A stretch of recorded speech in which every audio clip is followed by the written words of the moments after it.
दोस्तों, आज हमारा विषय है ये काला धतूरा के बारे में। ये इस तरह से ये इसका पौधा होता है। इसका काला धतूरा नाम क्यों है? क्योंकि इसका जो ये पौधा है, ये जो डंठल है इसके, ये जो तना है, ये काले रंग का होता है। इससे भी ज़्यादा काले रंग का होता है, परंतु इसमें जो अभी तक पूरा रस नहीं चढ़ा हुआ है। गर्मी का पहले मौसम रहा है, तो जैसे जैसे अब इसको खुराक मिलती जाएगी, बरसात बढ़ती जाएगी और जैसे जैसे सर्दियाँ आ जाएंगी, तो उस समय तक जो है वो इसका जो रंग है वो बिल्कुल काला सा हो जाता है, जिस तरह से बैंगनी जैसे रंग।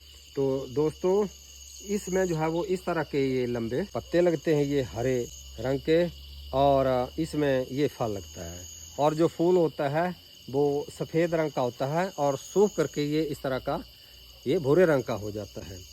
और ये जो फल हैं इसमें जो आते हैं, तो उन फलों में जो अंदर बीज हैं तो वो इस तरह के, ये जो लाल मिर्च के जो बीज होते हैं उसी आकार के, परंतु बड़े होते हैं। तो ये बीज जो हैं वो नशीले होते हैं और नशेड़ी लोग जो हैं वो इनका प्रयोग करते हैं। तो दोस्तों, यह बड़ा ही चमत्कारिक पौधा है।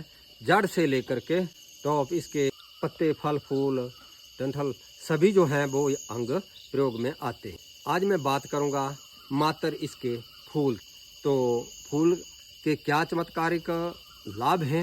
दोस्तों, जिन बच्चों के ऊपर किसी नकारात्मक शक्ति का प्रभाव पड़ जाता है, जिसे लोग जादू टोना, भूत प्रेत का साया आदि कहते हैं, तो मैं तो जो है वो नकारात्मक शक्ति, या जिसको हम नेगेटिव एनर्जी कहते हैं, तो इस तरह का यदि प्रभाव पड़ जाए, बच्चे कोई रोते हैं या कुछ होता है इस तरह से, तो यदि लोग इस तरह का विश्वास करते हों, और कई बार हो जाता है कि किसी नकारात्मक शक्ति का, कहीं किसी बुरे स्थान से गुजर जाते हैं, किसी बुरे आदमी की या कोई जादूगर है उसकी नज़र लग जाती है, तो बच्चे अक्सर रोने लगते हैं। तो ऐसी अवस्था में क्या करना है?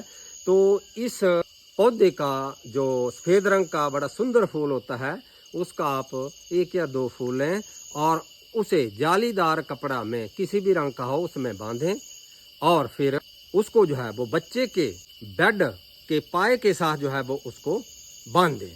तो इससे भी जो है वो चमत्कारिक लाभ जो है वो देखने को मिलेगा। यदि फिर भी आराम ना हो, तो आप लोग इसके फूल लेकर के और उनका चूर्ण बनाएं और चुटकी भर उसमें जो है आप अजवाइन और चुटकी भर गुड़ मिला करके आप उसकी जो है वो धुनी उस कमरे में दें जहाँ पर बच्चा होता है। तो बच्चे के ऊपर जो नकारात्मक किसी शक्ति का प्रभाव पड़ गया है, तो वह बिल्कुल ठीक हो जाएगा। तो इस तरह का चमत्कारी प्रभाव जो है वो इन फूलों में देखने को मिला है। बाकी बातें हम बाद में करें।